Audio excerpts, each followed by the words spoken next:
What's up, folks? Joe Yimage here with another talking video for you. Just me talking, man. That's all it is. So last week I did a Q&A question that I got sent to me from David Spector, asking me how did I get started in wrestling, and I answered that last Friday.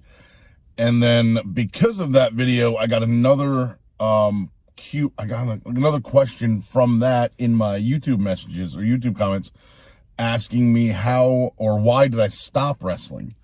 I know there's a lot of new viewers, new followers, new people on my Twitter, my Facebook, my YouTube. There, I know there's a bunch of new subscribers and viewers because I was gone for an entire year from YouTube. So for the new people, I've told this story before many times on different interviews and podcasts, but I'm going to tell it here. I'll try to shorten it for you. It's kind of a long story. But anyway, what happened was I was wrestling. I started in 2000. The first time I stepped foot in a wrestling training center was December 19th, 1999. And I stopped. My first match was June 20th, 2000. My last match was June 25th, 2015. So almost 15 years to the day. And I'll put the link down below for last week's video about how I got started. So again, to get to the point how I ended, the TLDR version is injuries. But the full story is the end of 2013, towards the end of the year, November-ish. I think it was November 10th or November 12th, something like that. Whichever one was a Saturday. I had a match in Sussex County, New Jersey at the college, the community college there. Wrestled against Damian Gibbs. This was for Grand Slam Wrestling, GSW. I was the champion at the time. Wrestled Gibbs, I won, and I didn't think anything of it. We had a match. It was pretty good. That's it.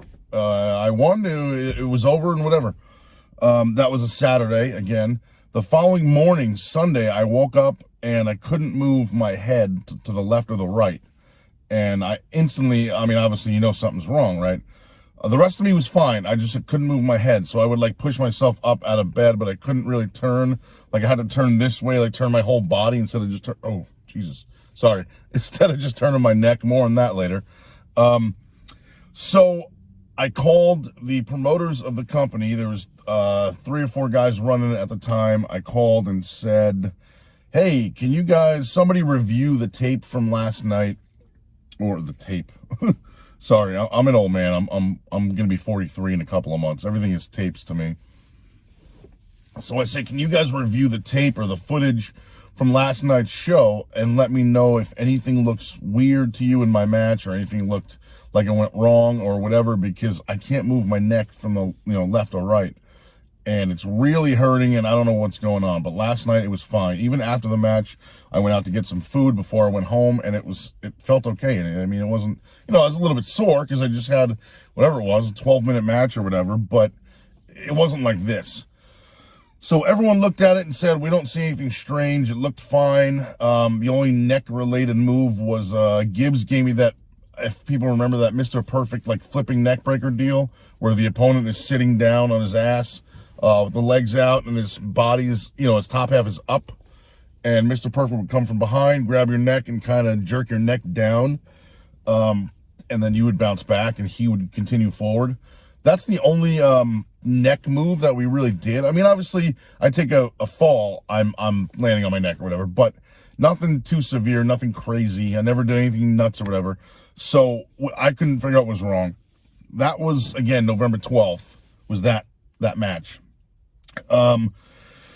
So I just continued wrestling in pain.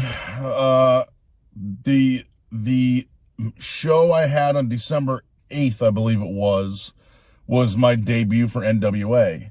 So a lot of you guys know, a lot of people know that, growing up, that my dream was to wrestle for the NWA. I never got a chance to until finally in 2013, December 8th, 2013, was my first match for NWA and my second match for NWA. So I went out there for my first match. I wrestled Eddie Escobar, and the promoter, Tommy Savoldi and Mario Savoldi, but I think Tommy's the guy that I dealt with more for bookings and things like that. But I don't think Mario was there that night, so I dealt with Tommy for my match as well. And what he told me was, we're going to do a tryout with you and Escobar. If you do good, we'll bring you back next month. I'm like, all right, that's great, man. Cool. You know, always wanted to work here, blah, blah. I mean, I walked in, and the 10 pounds of gold was on, you know, the title belt, the NWA title, was on the table there, and I was so excited to see that. I took a picture of it. I didn't take a picture with it. I'm not the champion. I never was, so I felt disrespectful kind of holding that belt up and taking a picture of myself with it, so I didn't do that. But he told me, we're going to give you a tryout. This will basically be not necessarily part of the main show and won't be televised or filmed or anything like that, but it'll be the tryout. I'll be watching. So whatever. So we do that match and go out. We did, whatever, 8-9 minutes. I won. I was almost in tears. In fact, Fred Rubenstein and Phil Varlise were outside of the ring. I don't know if they were doing, I don't think they were doing commentary because this wasn't filmed, but they were there when I got there. I said hello to them right away. Two guys, I absolutely love those guys. So they were there watching, and after the match, I got up and I just leaned on the top rope, and I swear I was almost in tears because I had just wrestled for the NWA. So I went in the back, and I was just kind of sitting like by myself, kind of composing myself. And Tommy Savoldi came up to me and said, we really like that. That was really good. We're not going to wait till next month. We're going to put you in a second match again tonight. Or we're going to put you in another match tonight. I'm like, holy shit, that's great. So I ended up wrestling a gauntlet match. It was me and 4 other guys against Giant Pharaoh. I think his name was Dave. He was a legitimate 7'1", I believe. Just an enormous giant of a guy. So I wrestled him. So a gauntlet match, for those of you that don't know, is basically it's one guy with a string of opponents. You fight them one by one, and then if one pins you, that guy becomes the guy, and then he fights the next guy coming out. So anyway, Pharaoh beat 3 guys before me, then I came out and he beat me too, but we had a good little exchange there. A lot of fun. That guy was really cool to work with, despite him being, 364 years, like 365 feet tall or whatever. We had a great time, and it was so much fun. So after that, I wrestled again every weekend, Friday, Saturday, Sunday, or any combination of those 3.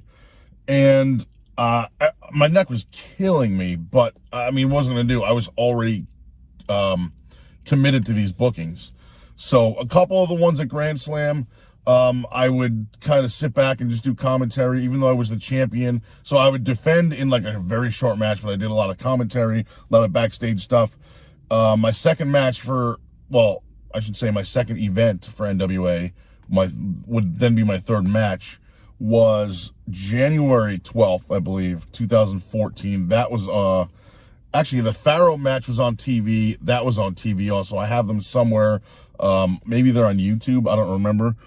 But that was myself and Jorge, I forget his name, I'm very sorry, against, again, the same guy that I had wrestled in my first match, Eddie Escobar. And, it was myself and Jorge Santos against Eddie Escobar, and I forget the other guy's name. I'm very sorry about that. Again, it's probably on YouTube somewhere. If I find it, I'll link it down below. So they liked the way Escobar and I worked together in that tag match. They were going to put us together in a program. That ended up being my last match for a while, because the following, like during that week, I went and got looked at, and my doctor, we did MRIs, we did x-rays. My doctor said, well, your neck is broke. So there is 3 discs, there's 3, 4, and 5 in my neck. The way that the doctors explained it to me is the way that I've explained it to people as I've told the story. But you ever put a whole bunch of stuff on a sandwich and then you put mayo on it or whatever, and like you bite into it and then the stuff kind of comes out the other side? So like when your teeth press on this part, stuff shoots out the other side, right? So that's how the doctor explained it to me. So the C4 disc was like pressing down on the C5. Sorry, the C3 was pressing down on the 4 from the above it, and the C5 was pressing up on the 4 from below it. So they were both pressing on the inside part of it, which was pushing it backwards to the back of my neck. So it was pressing on my spinal cord. So obviously the issue there is if I get hit wrong, if I bump wrong, if I get hit with a chair or whatever the deal is, that disc, if they press together or something happens, or if they compress, if I take a pile driver or something like that, for example, those two discs will press on the floor and can push it backwards. If that severs my spinal cord, which it was already pressing against, then I'm paralyzed from the neck down. So my doctor was like, that's not good. You're done wrestling, at least for now, till we can fix this. So I never got the surgery. I had the surgery scheduled, but shortly after that, my back started bothering me, like, severely. I mean, I would get up in the morning and I would walk, like, hunched over. Like, I'd get up and have to stand hunched over for a couple of minutes, and then I could straighten myself out and I was all right. But eventually it got to the point where I needed a cane to walk. So after 9 weeks of the cane, and my neck surgery wasn't scheduled for a couple of months because my doctor just didn't have an opening. So after about 8 or 9 weeks of being on a cane walking, I went back and I was like, look, man, this is what what's going to happen. I mean, this is what's happening. It was probably shorter than that. It was probably maybe 2 or 3 weeks. It ended up being 9 weeks on a cane, but when I first went to him, I had only been using the cane for maybe 2 weeks. And I said, this is what's happening now, and can we look at my back? So we did that. And there was 3 discs, coincidentally. Oh, no, sorry. My neck was 3, 4, 5. My back was 4, 5, 6. So one of them was broken. One of the discs was broken, literally just clean broken in half. So it was staying in place, though. That's the thing. It wasn't like, broken apart and kind of just sitting there. It was broken, but because of the compression on my spine, it was just kind of being held in place. So he told me, listen, your back is worse than your neck. Your spine is worse than your neck. We need to fix that first. So I got that done. I had what's called a laminectomy, discectomy. It's where they take out the bad discs. They shave them down a little bit so they're smaller, so they have more room to kind of move around in your vertebrae. They clean off the fluids or whatever, put it back in. You're essentially good to go, supposedly. So we did that. That was the first surgery. And then my doctor wanted to wait a year in between MRIs. So I couldn't wrestle that entire year of 2014 because he wanted to wait for the MRIs. And the surgery was in 2014. So the first MRI happened earlier in that year. He saw what was wrong. We did the surgery, and then a year later would have been early 2015, I believe. So what we did was he's like, okay, this is okay. And at this point, your neck is now essentially healed itself as much as it's going to. And he's like, I don't want to go in there and do a surgery on your neck because I feel like I might screw it up more, or whoever does the surgery. A surgery may screw it up more, so I don't want to do that. But you can't wrestle anymore. I'm sorry to tell you. He asked me, do you miss wrestling? I said, yeah, I miss it more than anything in the world. I cannot wait to get back in the ring. And then his response to that was, sorry, Joe, but you're done. And I was just devastated. I was crushed. So I instantly called the GSW guys and said, look, man, I can't wrestle anymore. So what I'm going to do is 5 more matches. That'll be my little, finish up retirement series thing. If it's okay with you guys, I want to book everything myself. So I booked all of it. I booked my 5 opponents. I picked guys that either I had never wrestled before but wanted to, or guys I have wrestled before, but I had such a fun time doing it that I wanted to do at least 1 more match with those guys. So that's what we did. I can explain that whole thing in another video. That's a whole nother long story, setting all that up. But I wanted all of them to be at Grand Slam Wrestling because that was my home promotion. During the time that I was out, I became sort of staff there backstage. So I did the retirement series. I finished up. I filmed all of it. I filmed interviews with a ton of guys that I worked with over the years. And except for Nigel McGuinness, I never worked with him, but he's on my DVD as well. Sold that DVD, sold a whole bunch of them, sold out of them. In fact, I don't even have one for myself.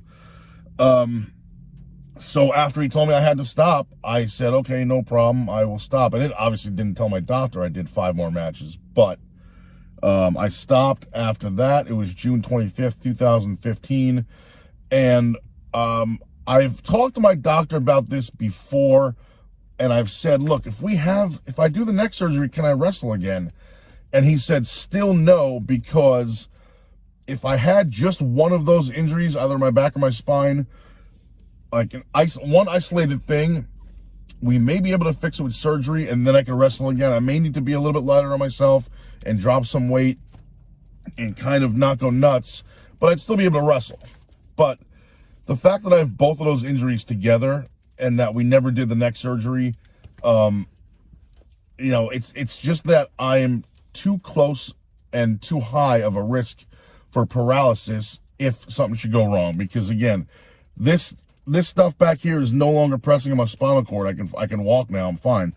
But the thing in my spine was that when I had the second surgery, because I had a second surgery too, at the end of 2017, 2017. So the thing with the spine was that was the end of 2018, I'm sorry. So the thing with the spine is that cracked disc, it had since separated and it was floating up and down my spinal column in spinal fluid or whatever you call it. So there were days where I would get up and I'd be fine, or other days where I'd wake up and I couldn't move. And the reason for that was because that little piece of disc was just jammed in somewhere where it was preventing me from moving or standing up straight or bending over straight or whatever the deal is. So it basically depended on how I slept. If I rolled around in my sleep, toss and turn or whatever, which I did a lot because of the pain.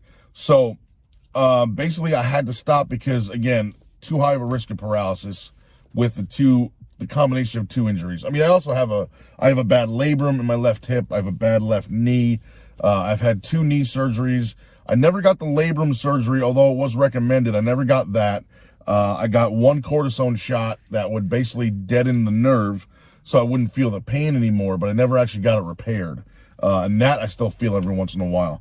But essentially, it was just the combination of these 2 major injuries together and how close I would be to, I mean, don't get me wrong, I can go outside in the snow and slip on ice and break, and kill my spinal cord at the same time as if I was wrestling. But obviously, that would be like a rare occurrence. If I go back to wrestling the way I am, I'm obviously intentionally putting myself at a much higher risk, for lack of a better term.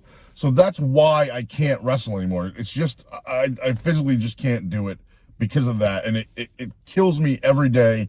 And when I go to live shows, I don't like going to live shows anymore because I want to get in there so bad.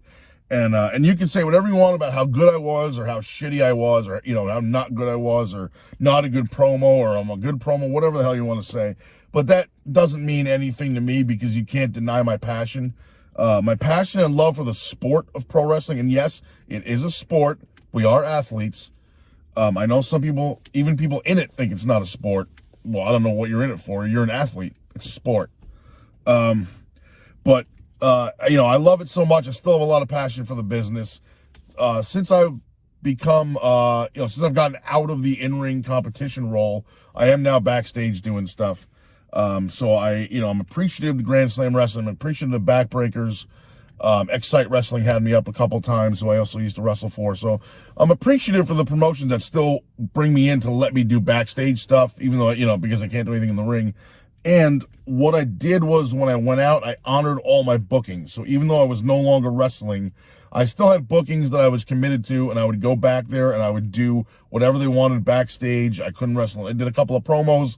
I did one for Excite. I did one for Grand Slam, just explaining why I couldn't wrestle.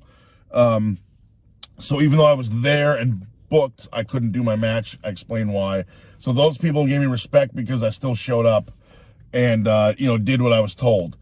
So again, sorry. Short story long, that's the basic premise of it. Any questions on any of that, please feel free to ask me down in the comments down below, guys. Please follow me on Twitter at JoeyImageTV. Twitch, Facebook, Twitter, YouTube, all social Instagram, all social platforms, Joey Image TV, and also joeyimage@gmail.com.